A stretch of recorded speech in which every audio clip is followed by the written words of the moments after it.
Your credit card statement arrives, and suddenly the profit you thought you made is gone. You completed the work, you collected the money, your bank balance looked fine. But sitting on that credit card are thousands of dollars in materials, equipment rentals, and other job costs that were never accounted for. That's how a profitable contractor can end up scrambling for cash. I'm Wade Carpenter, CPA and author of Profit First for Commercial Construction.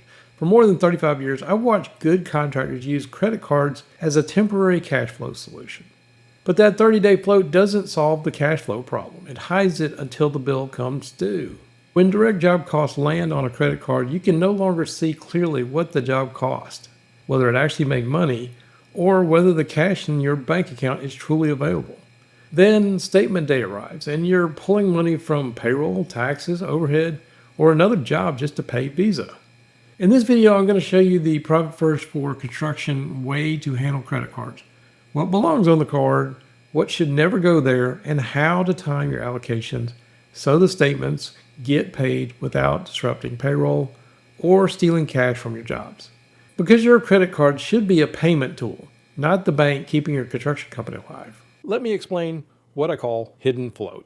That's the false belief that cash is available when you've actually borrowed it against future job revenue. Picture this. You're on a job site and the superintendent needs materials right now. Supplier won't take a check. So he swipes the card for $2,300. Next day, the PM buys crew lunch for $47. Day after that, the office manager pays a concrete supplier $8,100 because JobEx is tight this week. Let's do the math right quick. Materials that should hit JobEx, $2,300. Crew meals muddying your labor costs, $680. Supplier payments hiding job cash flow, $8,100. Total hidden job costs, $11,080.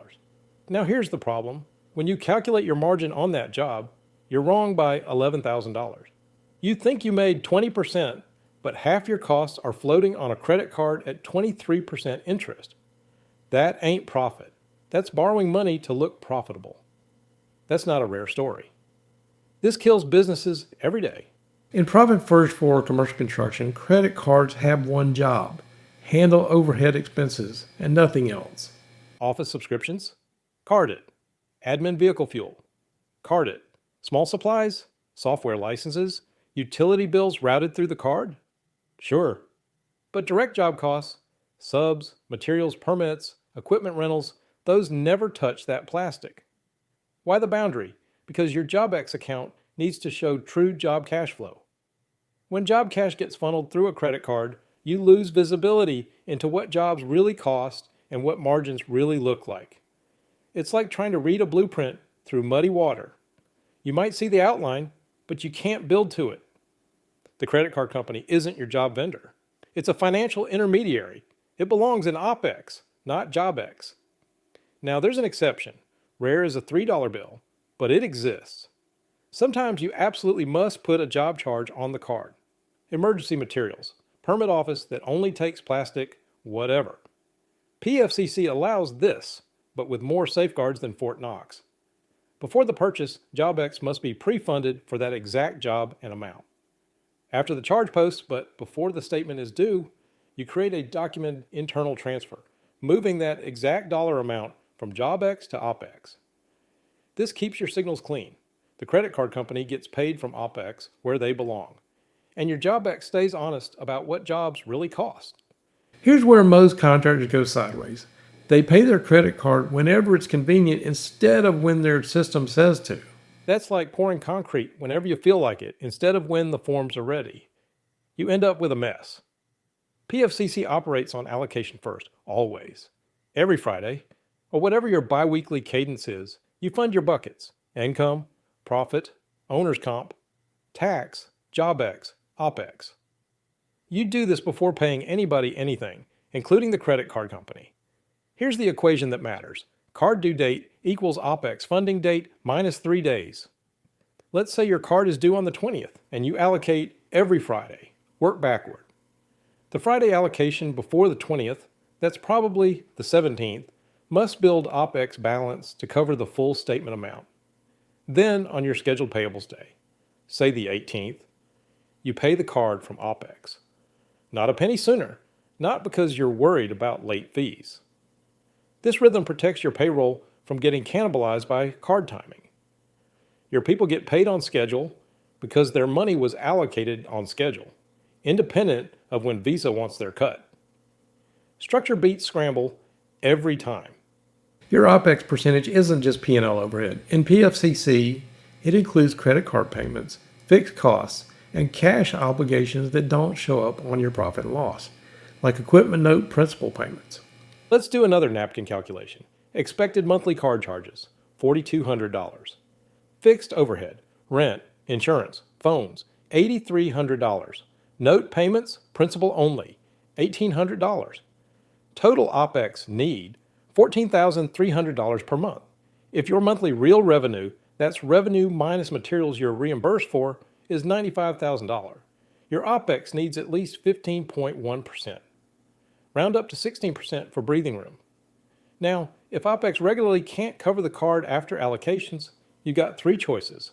Cut overhead spend, move some vendors off the card, or build drip reserves during busy months. Fix the structure, not the symptom. And the one choice you don't have? Pushing job costs onto the card to make up the shortfall. That's just stealing from tomorrow to pay for today. Here's the account structure you need. JobEx, all direct job outflows, labor, subs, materials, permits, job-specific rentals.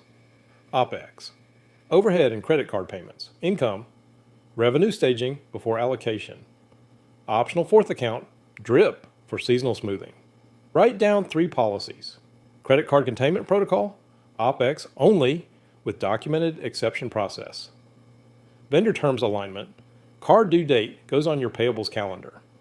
Allocation first rule, no exceptions ever.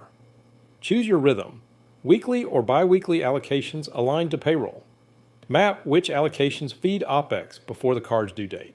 No guessing, no scrambling, no hoping it works out. Here's the bottom line. Your credit card should be a tool, not a source of cash flow. Keep direct job costs in JobEx. Limit the credit card to overhead expenses.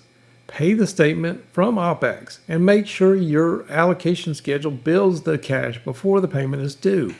When you follow that structure, you can clearly see what your job really costs, protect the money needed for payroll and taxes, and stop getting blindsided every time the credit card statement arrives.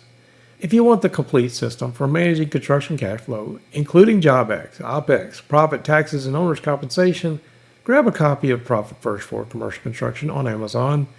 And if you want help putting the system into practice, visit ProfitFirstConstruction.com to learn how our team works with contractors. Before you go, tell me in the comments what kinds of expenses keep finding their way onto your company credit card. Subscribe for more practical construction cash flow strategies. Remember, credit can hide the problem, but structure fixes it. Now go build something profitable.